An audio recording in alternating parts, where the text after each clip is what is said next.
Our first guest tonight's a longtime friend of the program, and when it comes to BYU football recruiting, he knows his stuff. You can follow his work at 247sports.com and cougarinsider.com, and you can get the latest from him right now as we welcome back to the Wise Guys, the wise Jeff Hansen. Jeff, it's great to see you. Likewise. How are you guys doing tonight? We're doing good. Every time we have you on this show, something good has happened with BYU that football. Feels like an omen, Dave. We might need to make note of that. Earlier today, for example, Terren Serion flips his commitment from Washington to BYU for the 2026 class, 5'10", 160, a perfect slot receiver. How big of a deal is this? It's a big deal. When we look at the class of 2026, we always knew this was a big opportunity for BYU because they're the in-state class, it's probably the best that it's ever been. There's 30, 40 D1 guys in Utah. There's a ton of LDS talent.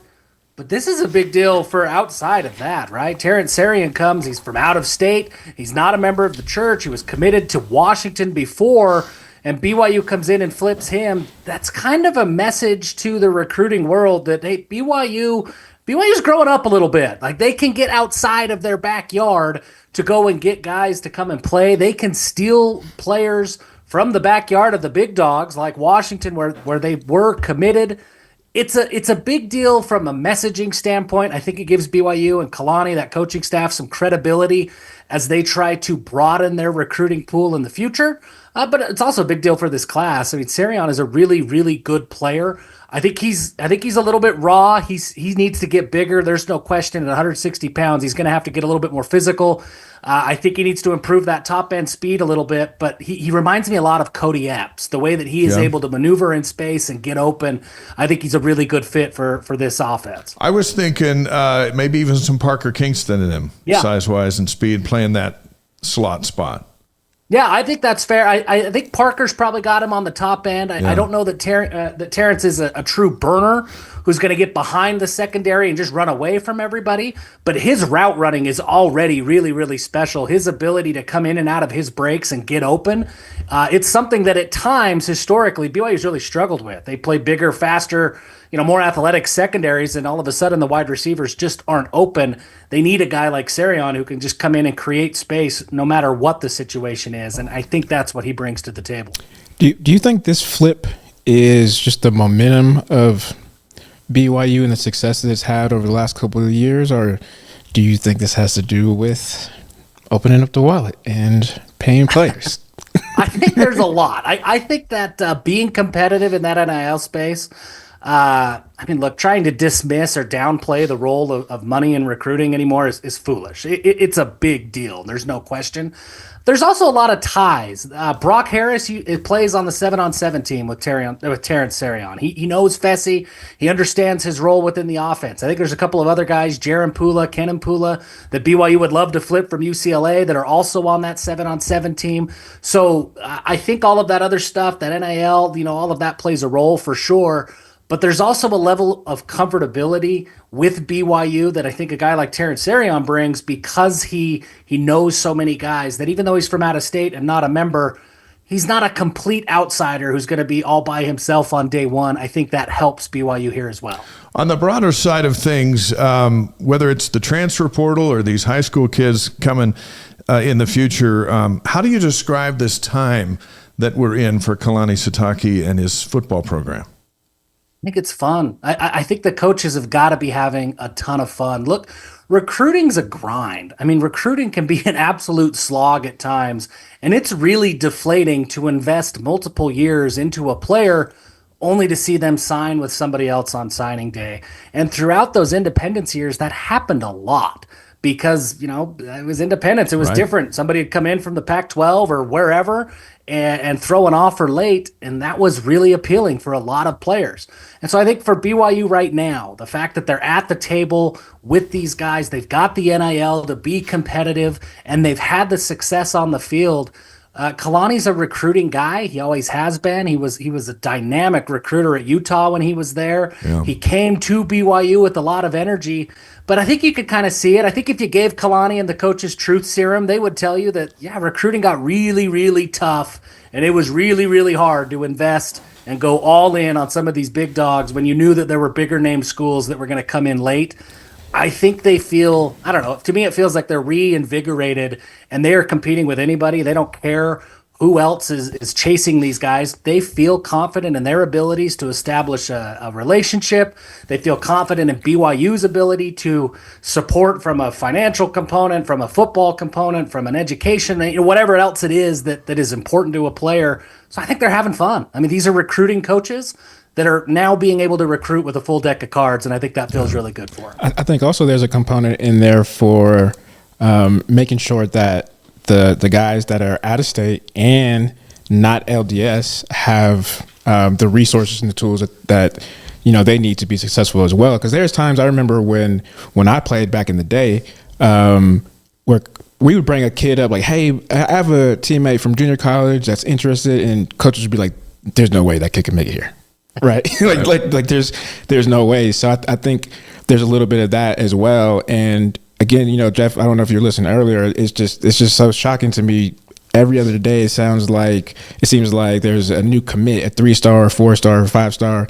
And before Serion committed, BYU's 2026 recruiting class is number 23, which is absolutely crazy to me.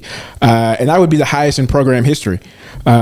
So two things is, where would you rank it at the moment with that flip? And then number two is, have you seen the actual number of ranking and how that correlates to, into the season success? Whether does that ranking correlate to playoffs? Does it, correlate to X amount of wins, et cetera?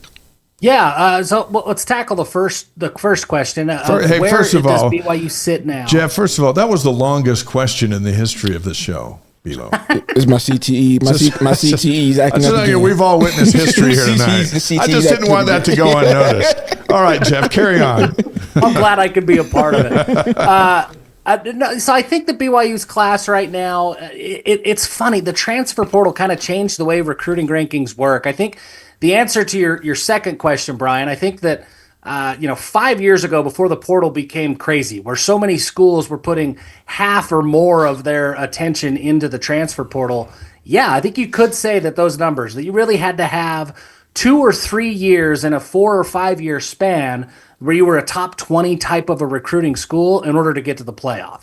But I think with the the transfer portal, it's kind of thrown all of that askew, and I don't know that we as the networks have caught up yet, because that transfer portal kind of gives a chance for an evaluator to have a do-over, right? You get to have a new evaluation based on, maybe somebody didn't develop, maybe there was an injury, maybe somebody grew 6 inches after they graduated high school and they were ranked a 2-star and went FCS, and now they're a big-time deal coming out of their junior, sophomore, junior year of college. So the transfer portal kind of made the rankings, to me, a little bit harder to say for sure that, hey, top 20 class, that's kind of the barometer. But I still think that loosely, you got to be in the top 30 to really be in contention. You've got to do that a couple of years. One top 30 class is great. But I mean, Brian, you know this as well as anybody. You got to have depth. You got to build out a program. It's tough to do that with one class. So I think you've got to do that for a couple of years before you're really going to be considered a playoff contender. Now, having said that, the Big 12, that's really where I kind of look at where does BYU stack up with the Big 12, because that's their path to the playoff. And I think right now, I haven't looked at it today after Serion, but I think BYU's probably 4th or 5th in the Big 12 right now, which is about right where they want to be. And you look at the trajectory of where they could go with the rest of this class, with guys like Ryder Lyons and some of those guys that are out there, they could finish in the top 2 or 3 of the Big 12. And if you can do that, even with one class, because of the transfer portal, and then supplement it with some of these guys, regardless of where BYU falls in the national ranking, if they can get in that top 2 or 3 in the Big 12, then they're going to have a path to a conference championship and then in turn get into the playoff. Conrad's on the live stream tonight from San Diego. Zachary checking in from Brush, Colorado.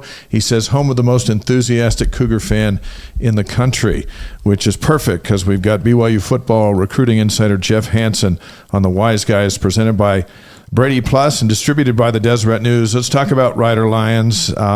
He remains the highest-ranked quarterback that's yet to commit, as far as I know. Oregon and USC think they're getting him. BYU's incoming recruits that you've talked to, that I've talked to, have told us even on this show they think the Cougars are going to get him. So what do you think tonight?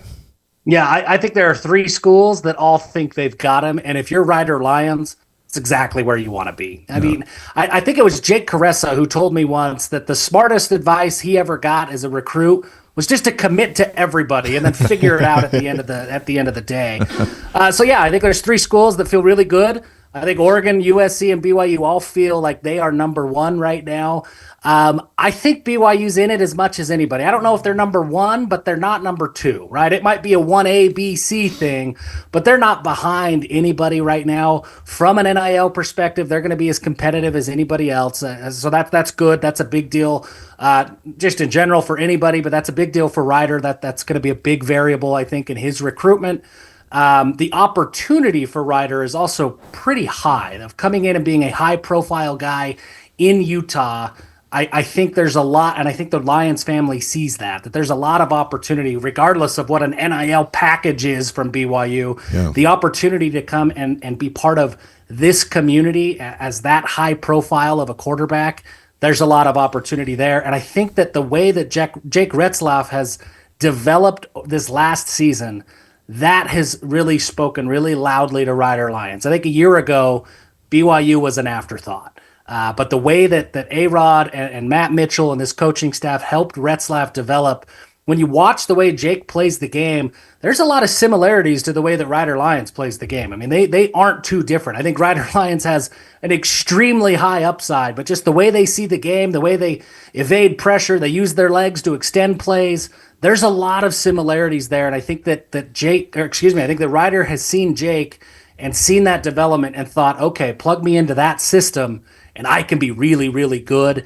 So I think that that's played a role. I don't know if BYU's number 1. I think anybody who says they've got this done is probably premature at this point, but they're not number 2 to anybody. They are neck and neck with Oregon and USC. Is Ryder LDS? Yeah. When is he going to announce? Like what is the time frame you've heard? Yeah, I don't think he's come out and set a date yet. I know he's got official visits. I think they start next week, if I remember right, and they are scheduled out throughout the month of June. He will be at BYU, barring a change in plans, that June 20th weekend. That's going to be a really big weekend for BYU recruiting. I think that's the last one that he's got on the calendar today, so I would expect him to get done with that visit, take a week or two to regroup, kind of gather his thoughts, see what everybody else is, just catch up with his family, see what everybody else is offering. And I would expect a decision sometime in July. I know he wants to get things wrapped up before his senior season, but I don't know if that's July 4th or July 31st, but I would expect a decision sometime this summer. He could come in and announce it on Stadium of Fire. That's July 4th. That's perfect timing. You should pitch that because you're the man. Hey, right? So BYU just added Stanford transfer Bear Bachmire from the portal. He comes in as a freshman, expected to contend for the starting job next year. How big of a deal is that for the Cougars? Yeah, it's a big get. I think Bear Bachmire, I'm really glad that he's coming in and will have a chance to learn from Jake for a year. I think today he's a little bit more athlete than quarterback, but he's a special athlete, and he can move. He can make all the throws. He's dynamic with his legs. He can beat teams in a variety of different ways. He's just got to learn that quarterback side of things. He's got to read a defense a little bit better. If you watch his tape, it reminds me a little bit of like a young Taysom Hill, a little bit of it's one read and then use your legs, because he's so good with his legs. He can beat anybody with his legs. So I think a year to learn this offense, to get comfortable, play behind Retzlaff, and learn the quarterback side of this sets him up really nicely to battle with McKay Hillstead and Trayson Bourget next year for that starting spot in 2026. He's not going to be beat out athletically. I think he's the most gifted, including Retzlaff. I think he's probably the most naturally gifted quarterback in the room right now. He's just got to learn how to be a quarterback at the college level. Yeah, and how many people say he's like Taysom Hill? When you say that, that's something. You're like, okay, what? What are you saying? Yeah, he's like Taysom Hill. That's good. Yeah, because coming over from Stanford, it's similar, right? There's a lot of similarities there. There is no other Taysom Hill, so it's like when you make that comparison, that's saying a lot. Jeff, do you think that Bachmire signing will affect what Ryder might do? It's a good question. I don't think so. Ryder is planning on going on a mission and then enrolling in 2027. So there's going to be a little bit of space in between. But a guy like Ryder Lyons, I've talked with him just a few times. I don't know him well. I'm not going to, claim to speak for him or anything like that.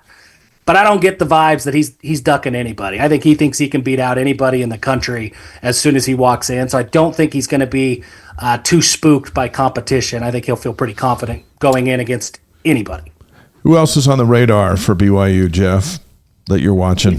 Yeah, a pair of offensive linemen that I think are probably the biggest names that are on the board right now that are not named Ryder Lions. Malachi Lee's the top-rated offensive lineman, top-rated prospect out of Hawaii. I think he's on an official visit to Michigan right now. He's got Georgia and Texas and a handful of Alabama. I mean, that's his top 5 schools. And then there's BYU right there in the mix. He will be in Provo for his official. I believe it's that same June 20th weekend. He is an immediate guy who can come in and start right away. I mean, when people talk about him, I don't think he's quite as athletic as Kingsley was, but that's kind of the same vein that people talk about him in terms of upside and what he brings to the table. And then another one, an interior guy, Jax Tanner out of Idaho. I think he's the number 2 prospect in Idaho. He's really, really good. He's not quite a 4-star on 24/7 Sports yet. I think that will change in the coming months. He just released his top 4 schools. I think it's Tennessee, Michigan, Oregon, and BYU. So once again, I mean, BYU competing with the big dogs. He is a member of the church. His dad played at BYU. There's a lot of connections to the program. Yeah. Jax Tanner he's the real deal. Those, for me, I'm an offensive line guy. Everything starts in the trenches. You got to land guys like Malachi Lee and Jax Tanner if you're going to be able to compete year over year. Hearing these kids with these lists, right? I mean, these are like some blue bloods, like brand names.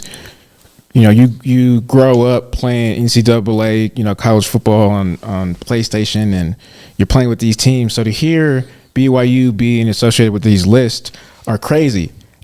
And I want to know from in your opinion, are these kids? Sorry, Dave, I'm about to break the record. For the longest question. You're on track. You're right on track. I'm about to break the record. How legit is BYU being on this, the list, as far as how much does BYU really have a chance, or do they just put BYU on the list by default because of the church? Right, yeah. It's happened before with basketball. We've seen it with high profile athletes all the time. Yeah, we've seen it all the time, right? I mean, and I think I've covered recruiting long enough that I'm pretty jaded. That when I see BYU on a list like that's kind of where my mind immediately goes. The last couple of years, it feels different. I mean, a guy like Brock Harris had the same top 5, top 10, whatever. He had everybody in the country, and he's excited to come to BYU. Bachmire Talo flips from Oregon to come to BYU. They're proving it in this class that the BYU's for real. And I think that the football team, they're doing a better job recruiting. They've got more resources. They've got more coaches who are able to form those relationships, all that stuff. So they're doing a better job just from a process standpoint. But I think that the football team can probably look to the basketball team and let them, give them a big hearty thank you, because a guy like AJ Debansa coming in makes BYU cool, right? A guy like AJ that can go anywhere and is going to be the face of basketball, college basketball next year, comes to BYU and he didn't have to. BYU's cool, and it gives them some credibility as they go anywhere. That I think they're riding that wave. And then you get these guys that are in that natural BYU footprint, that BYU's cool for them kind of already. And then you have the outside sources, the guys like AJ saying, hey, no, BYU really is cool. It's helping, man. And I think that maybe a couple of years ago, I would have said, there's a lot of token inclusion of BYU on these lists. But over the last 24 months or so, it's felt different. BYU's absolutely in contention. Couple more questions with Cougar football insider Jeff Hansen on the Wise Guys. We're live on YouTube, Facebook, and Twitch, and wiseguys.com. And in a moment, Jeff's going to reveal his 5 most intriguing Big 12 matchups of the season. They might not necessarily be all BYU games, but I have a feeling there'll be a few of them, and that's just a moment away. Mike Lacey's going to join us in just a bit. He's the guy who we believe, Jeff, caught the most significant pass in the history of BYU sports. And so you can debate that with us a little bit later on. But let's talk about the defensive line. Since we were together last, Oklahoma State transfer Justin Kirkland comes in. Now he joins Keanu Tanavasa. Is all of a sudden the interior defensive line better than it's been in a few years? It's better than it's been in a long time. Yeah. I really like. So I'm a Davis County guy. I've covered Justin Kirkland back when he was at Roy, and couldn't figure out why this kid wasn't getting any bigger offers than Utah Tech. I mean, that's where he went out of Roy. If he entered the NFL Combine today, he might contend for the bench record. I think when he gets to the NFL Combine, when his career is done, he'll probably set the bench record at the Combine. He's one of the strongest kids that I've ever seen, and his ability to just move blockers is special. And you put that alongside a guy like Tanuvasa, who, if you go back and you watch that BYU-Utah game last year, Tanuvasa was a menace because of the way he shoots gaps. Yeah. He's not a block eater. He doesn't want to just take up space. He wants to make plays and shoot gaps, not fill gaps. And you now have a guy who can fill gaps and move blockers around alongside of him in Kirkland. It's going to be really tough to double Keanu Tanavasa because you've got to pay attention to the guys that are on the edge. You got to account for Kirkland in the middle. I think BYU's got a lot of pieces to be really good across the entire defensive line, but I think that Kirkland is a really big piece just for the interior. It kind of solidifies that depth. It lets John Tamoy-Peau, he probably moves into a backup spot where I think that's probably where he's best suited because he plays so hard. He can come in and do 2-3 plays at a time, but if he's playing, 4, 5, 6 plays at a time, I think John T gets a little bit tired. Now you can spread out those reps a little bit. It spreads out that bench, deepens that bench for sure. Justin Kirkland, man, it was an enormous addition for BYU. Now I know why Oklahoma State fans are mad. Now I get it. It's all making sense now. That breakdown, that's a great breakdown. Hey, San Diego State defensive back Tavion Beasley has joined the Cougars since we were last together. Are you prepared tonight, Jeff, to say that BYU's roster is now solidified for opening night? I think so. I thought I was prepared to say that before Beasley. So things can change quickly for sure. But I think so. I'm curious how the Beasley addition fits.